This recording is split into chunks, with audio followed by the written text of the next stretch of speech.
everybody, I want to talk today about earnings season. We're right in the thick of it right now, and there's a lot of pitfalls that you can find yourself stuck in and a lot of things that you don't expect to happen that really has some bad consequences for your trading. So I do this little thing every earnings season before every trade that helps me avoid making any kind of major losses during an earnings season. Now, it's not foolproof. It's not going to make you this amazing trader or anything, but it goes a long ways to helping you avoid some major pitfalls that we don't even expect might be happening under the surface. One of my major rules when it comes to trading is you never hold a stock through earnings. But that doesn't mean that there aren't other companies out there that are reporting earnings that could still have a very negative impact if they don't beat estimates or if they cut guidance. There's other companies out there that can have a huge negative impact on your trading. So how do I go about avoiding these earnings pitfalls in the earnings season? How do I go about making sure that I don't wake up and find out that I'm down 15-20% in a stock because I didn't know a certain company was reporting? Let's go ahead and tackle that right now. So there's a stock that you can go to that will tell you exactly when a stock is reporting. And there's plenty of them out there, but this is the one that I like to go to the most. It's the NASDAQ.com website. But it also tells you the previous 4 dates of when a stock reported, and that can also be very helpful to what I'm about to show you. So right here you have the earnings date for Electronic Arts. EA is their stock symbol. So it tells you here that it's going to report after the close on May 7th, 2019, and then it goes down here to show you the 4 previous dates that it reported. It'll tell you the earnings per share, the forecast, the surprise. But what I'm really interested in are just these dates, because what I want to do is I want to go back to the charts to see, okay, on these dates they reported, how did the market fare? So why is this all important? Well, take a stock like Netflix. I actually bought Netflix today. However, they've already reported their earnings. So you might think, okay, I'm in the clear here. I don't have to worry about any earnings impacts on Netflix. Wrong, because you have Disney coming up. Does anybody know when Disney actually reports? I don't. Hopefully it's not today. No, I'm kidding. But anyways, they're reporting next month. And they can have a negative impact on Disney because they do have a streaming service that they're going to be coming out with in the fall time. And so that could have a huge impact if their earnings is not good or if it's bad or whatever. But you have to be cognizant of that, and you have to check, how does Netflix's earnings relate to Disney earnings? And it's really easy to do, and I'm going to show you some examples here. Now, let's say I wanted to get into the stock Take-Two Interactive Software. This is like a video game company. For those who don't know, one of their main competitors is EA Sports. Now you would think to yourself, well, wouldn't it be good for a competitor to have a bad quarter? Wouldn't that be good for a company like Take-Two Sports? No, because what they're going to do and what the analysts are going to assume is that Take-Two is going to have a bad quarter as well, and they're going to sell off the stock right after EA reports, like instantaneously. So you want, as a trader, maybe not as a competitor, if you're like actually working for Take-Two, you want to take out your competition. But as a trader, you don't want that. As a trader, you want the sector to do good. You want the industry to do good because that's going to lift your stock up as well in price. So if EA has a good quarter, it's likely to help Take-Two have a good quarter in terms of how their share price appreciates. Now, going back to this webpage here, EA, let's look at their last earnings date. It was on February 5th, 2019. They report after the close, and they always either report after the close or before the close, meaning like they don't one quarter report before the close and the next quarter they report after the close. I'm not saying that can't happen, but I've rarely ever seen that happen. So let's pull up the chart for EA and see what happened to them after they reported earnings on February 5th and what was the impact to the trading when it resumed again on February 6th. So on February 6th, you have a huge decline.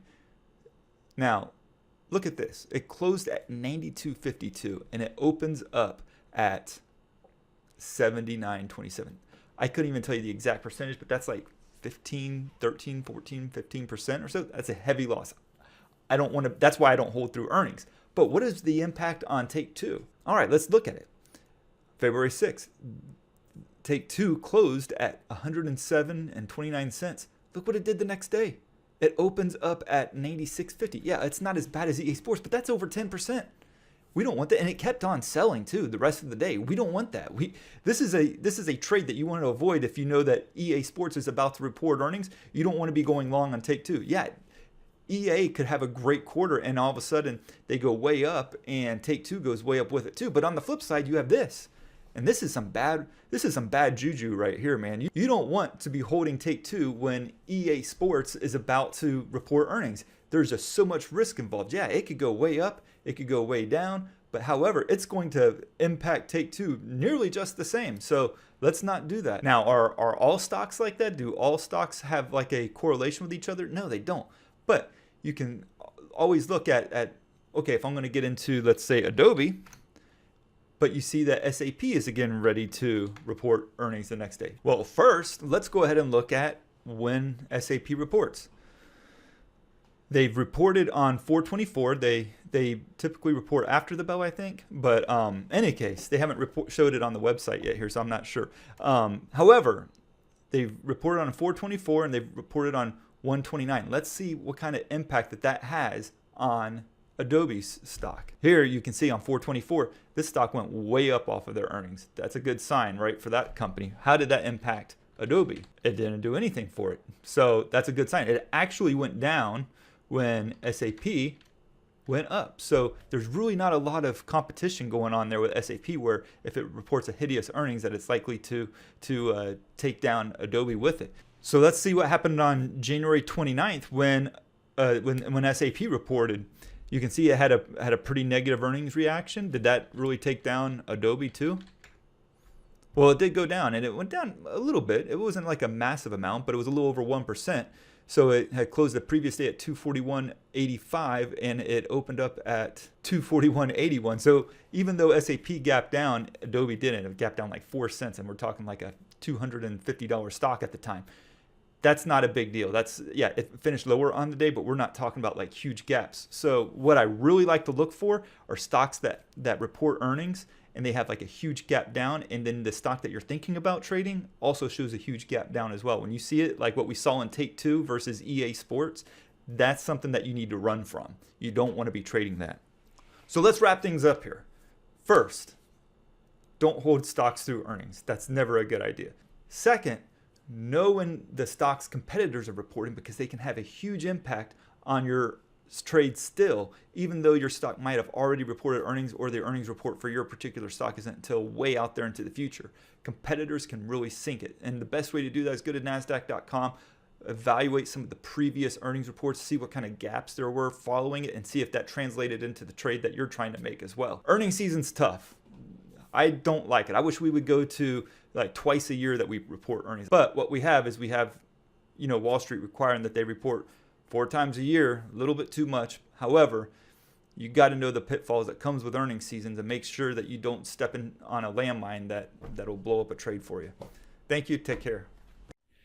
Thanks for watching. I hope you enjoyed the video. Please be sure to like and subscribe to my channel, as well as check out some of these other cool videos that I've done. And if you want to swing trade with me each and every day, you can do so by going to www.shareplanner.com/splash zone.